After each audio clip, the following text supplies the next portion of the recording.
We'll get a look at Paintsville as the river reached its crest today, and we'll take a look at one of the most memorable scenes from the storm. I'm Nick Collum, and this is the Mountaintop Daily.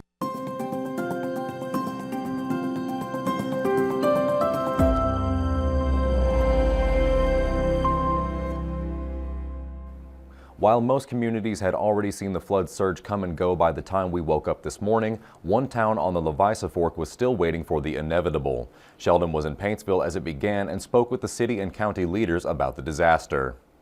Monday afternoon, county and city officials in Johnson County and Paintsville were preparing for the Levisa Fork of the Big Sandy to crest at 40 feet, with the waters resting at that time at 39.8 feet. Paintsville Mayor Bill Mike Runyon, though, said his city was prepared. Our street department, our sanitation department, our fire department, our police, every department we had, it was all hands on deck at that time, and we started preparing for this on Friday, so we were pretty well prepared this time around. Paintsville and Johnson County Emergency Management Director Gary McClure said there was one difference for the county and city seeing the river cresting later than counties such as Pike and Floyd. But our main focus through all this has been the river flooding. Now, sure, we had some pretty big rainfall, just like our other counties like Pike and Floyd, but they got a little more rainfall than we did, so therefore they had a considerable more amount of flash flooding, and that has led to they're currently having a much more difficult time than we are today because we didn't have as much flash flooding. However, there were areas in Paintsville that had already flooded over the weekend, particularly along the intersection of Depot Road and Euclid Avenue. These were areas, Runyon said, were always prone during heavy rainfall. This flood that we're having now is basically the same flood that we had back in 2021.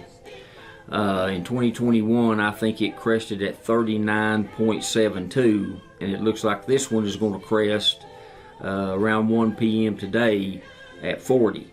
So it's a little bit higher than the last one we had. Most of our flooding, or the damage for flooding, occurs in what we call the lower end of town, down around the underpass, the CSX underpass. That's where we get most of the damage from our flooding. Reporting for Mountaintop News, I'm Sheldon Compton. Over the past few days, we've seen with our own eyes, as well as from the pictures and videos you've shared, many images of the destruction of this weekend's storm, as well as the rescue and recovery effort that followed and continues. But one photograph stands out above the others for saying in one picture what so many words fail to convey. It's one of the scenes that probably best encapsulates both the vulnerability so many have felt in recent days, as well as the strength and bravery of those who answered the call to help. Shown here are Allen firefighters Jordan Chaffins and Isabella Harlow as they rescue a woman whose vehicle was trapped in the floodwater. This happened on Saturday on Route 1428 by Finance Hollow between Allen and Martin. Coming up after the break, we'll continue our flood coverage by taking you to one of the places that sustained the most damage. That's coming up when the Mountaintop Daily continues. But first, sports and weather. With this Mountaintop Sports Minute for Monday, I'm Brittany Rowe reporting. Mountaintop Sports would like to send continued prayers to all of eastern Kentucky that has been affected by the flooding. Schools in our coverage area will continue to work with city and county officials in the coming days to resume back to normalcy. Sports fans can follow Mountaintop Sports for all updates for cancellations and postponements for upcoming games. We would also like to send our thoughts and prayers to the family of David Clevenger. Not only did David contribute years to high school basketball as a liaison, he was also a KHSAA official. He will be deeply missed by our sports community. Reporting for Mountaintop Sports, I'm Brittany Rowe.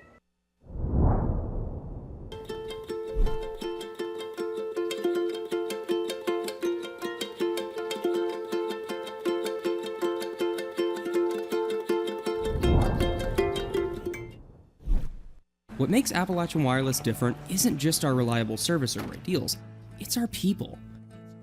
Whether it's helping you find the perfect plan, the latest device, or just answering your questions, we're here for you every step of the way. Our amazing customer service and sales teams are right here in your community, making serving you personal.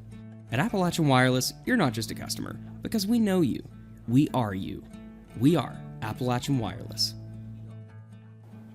One of the areas taking the most damage from the weekend storm is around Belfry and South Williamson, where flooding reached near record levels. It is also an area where many people have been displaced from their homes. I went to Belfry High School, which is currently serving as a shelter, to learn more about the flood and the recovery in its aftermath. While floodwaters destroyed the homes of Belfry residents, Belfry High School opened their doors to displaced community members. Many individuals who were rescued by firefighters and swiftwater rescue teams were brought in and are now awaiting assistance from FEMA and other relief organizations.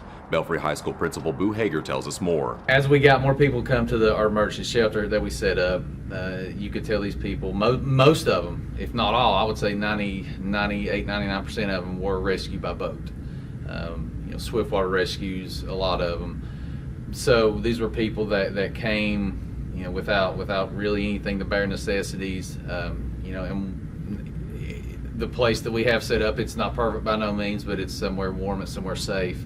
We've fed them to the best of our ability, and that was a challenge yesterday. We were landlocked for most of the day, and we set up the emergency shelter pretty quick, and then next thing we know, the floods come, stores are shut down at nighttime, and we was kind of running on fumes there for a little while, but luckily the waters finally receded from the tug, and people were able to get to us, and the community's been really great.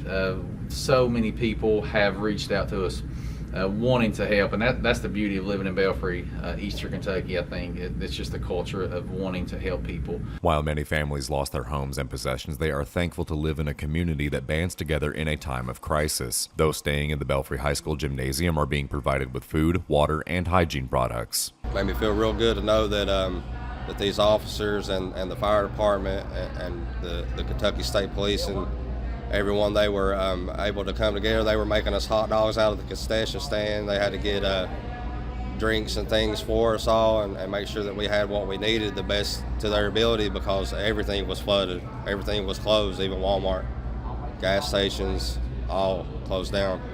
But they really pulled together and they made us feel at home here in the Belfry High School. Good feeling to know that they're not just going to put everyone out, because a lot of people have lost everything, and some people don't have any family around here or a way to get to them, and for them to do what they're doing and to try to get everybody back on their feet is an awesome thing. It really truly is, and I'm grateful for this community. I've lived here for about 4.5 years now, and they've been good to me and my family.